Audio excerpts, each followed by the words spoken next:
Hello বন্ধুরা, good morning. তোমরা সবাই কেমন আছো? আশা করছি সবাই খুব ভালো আছো। আমিও ভালো আছি, আমার পরিবারে সবাই ভালো আছে।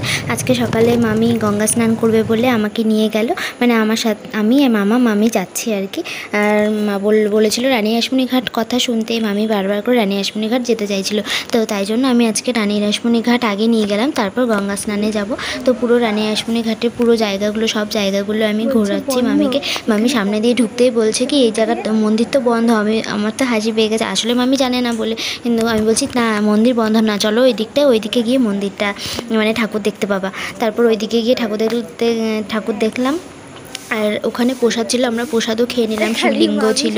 তো সব ঠাকুরেরই দর্শন করতে পারলাম সকালে গিয়ে, খুব ভালো লাগছিলো। কিন্তু গরম আর রোদ দিনের বেলা যা হয় আর কি। তো এখানে দেখো ঠাকুর দর্শন করে নিলাম, আর এখানে শিবলিঙ্গটা এখানেও দর্শন করে নিলাম। আর এখানে একটা শিবের মূর্তি আছে, মূর্তিটা কত সুন্দর তাই না বলো। তারপর আমরা রামপ্রসাদ সেনের ওখানটা গিয়েও আমরা দর্শন করে নিলাম। এই যা আসলে দিনের বেলা বলে ফাঁকা ফাঁকা, আর বিকালবেলা একটু লোকজন থাকে, তোমরা তো জানোই যারা যারা এখানে এসেছো।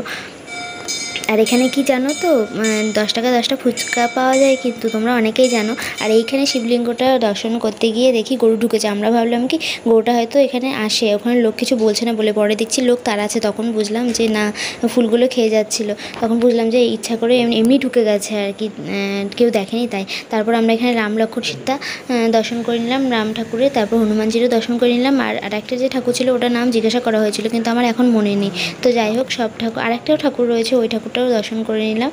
ওটারও আমি নাম জানি না। তো এবার গঙ্গা যে ঘাটটা আর কি, রানী রাসমণির ঘাটটা, টিভি সিরিয়ালেও যে ঘাটটা দেখিয়েছে, ওই ঘাটটা এখন সুন্দর করেছে আগের থেকে, তখন তো ভাঙাচোরা ছিল।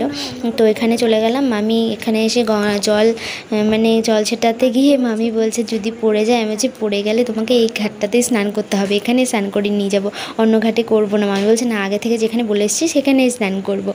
তো এই জল নিয়ে গিয়ে মামাকে একটু ছিটিয়ে দিল। তো এবার বেরিয়ে পড়লাম আমরা বৈদ্যপাড়া ঘাটে গিয়ে স্নান করবো বলে, ওখানে স্নান করে তারপরে কালীবাড়ি যাওয়ার পথে এই পুষণ আশ্রম পড়লো বলে আমি এই পুষণ আশ্রমটাও ঘোরাতে নিয়ে আসলাম।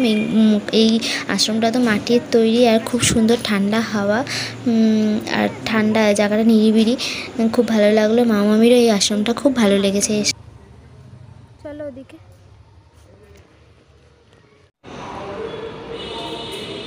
দেখো কত পরিষ্কার মাটির ঘর পুষণ আশ্রমে।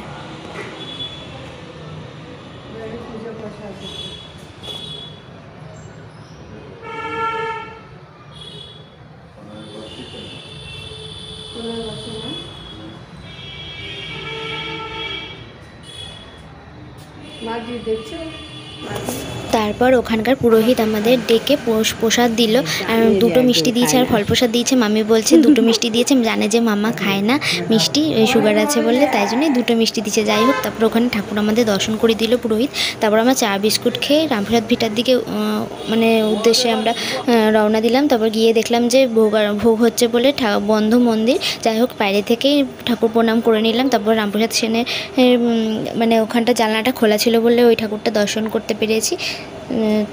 তো কী করা যাবে, আর আমাদের ভাগ্যে নেই ঠাকুর দর্শন। তো যাই হোক, তারপর আমরা বাড়ি চলে আসলাম।